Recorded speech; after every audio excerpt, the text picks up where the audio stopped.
Praise the Lord. ரொம்ப சோர்ந்து போய் மனமுடைந்து போன நிலைமையில் நீங்கள் கேட்டுக்கொண்டிருக்கீங்க. ஆண்டவராக இயேசு கிறிஸ்து இன்றைக்கு இப்பொழுது உங்களை பார்த்து தான் சொல்கிறார். ஏசாயா 27:6, யாக்கோபு வேர் பற்றி இஸ்ரவேல் பூத்து காய்த்து உலகத்தை பலனால் நிரப்பும் நாட்கள் வரும். ஆமாங்க, உங்களுடைய வாழ்க்கையை எடுத்து பார்த்தீங்கன்னா ஒன்றுமே இல்லை, ரொம்ப பிளாங்காக இருக்குது.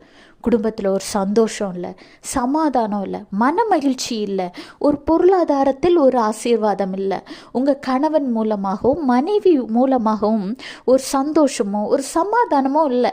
ஏதோ இந்தியா பாகிஸ்தான் மாதிரி சண்டை போட்டுக்கொண்டு இருக்கீங்க. இதனால் உங்கள் பிள்ளைங்க பாதிக்கப்படுறாங்க. பிள்ளைங்களுக்குள்ள ஒரு சமாதானம் இல்லை. உங்களுக்கும் பிள்ளைகளுக்கும் இடையே இருந்த ஒரு அழகான அன்புங்கிறது உடைந்து போய் உங்கள் டென்ஷனால் ப்ரெஷர்னால் வீடு ஏதோ மாதிரி இருக்குது. என்னுடைய வாழ்க்கை எப்படி இருக்குது அப்படின்னு நீங்கள் யோசித்து பார்த்தீங்கன்னா ஒன்றுமே இல்லை. ஏதோ ஒன்று வாழ்ந்துட்டுருக்கோம், ஏதோ ஒரு பாதையில் போயிட்டுருக்கோம். சந்தோஷம் இல்லை, சமாதானம் இல்லை, ஒரு ஐக்கியம் ஒற்றுமைன்னு ஒன்றுமே இல்லாத மாதிரி இருக்கா?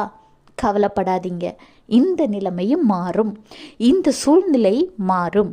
ஆண்டவராகிய இயேசு கிறிஸ்து அதனால தான் உங்களை பற்றி சொல்கிறாரு, யாக்கோபாகிய நீ வேர் பற்றி பிடிப்பாய். பட்டுப்போன வேரா, பட்டுப்போன மரமா? கவலைப்படாதீங்க, யாக்கோபாகிய நீங்கள் வேர் பற்றி பிடிப்பீர்கள், இஸ்ரவேலாகிய நீங்கள் பூத்து குலுங்குவீர்கள். சரியா? பூத்து காய்த்து அதன் கனியை தருவீர்கள். அப்படிப்பட்ட நாட்கள் உங்களுக்கு வரப்போகிறது. ஆனால் அதற்கு முன்னாடி சோர்ந்து போகாதீங்க. இந்த சூழ்நிலைகளை பார்த்து ரொம்ப மனமுடைந்து சோர்ந்து போகாமல் இதற்காக கூட ஆண்டவருக்கு நன்றி சொல்லுங்க. அப்போ தான் சாத்தான் வெட்கப்பட்டு ஓடுவான்.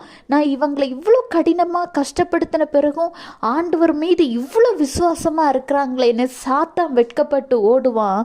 உங்கள் விசுவாசத்தை பார்த்து ஆண்டவர் உங்களுக்கான வாசலை திறந்து தருவார். அவர் திறந்த வாசலை உங்களுக்கு வைத்திருக்கிறார். அதை ஒருவனும் பூட்ட முடியாது. Have a blessed day. Jesus bless you.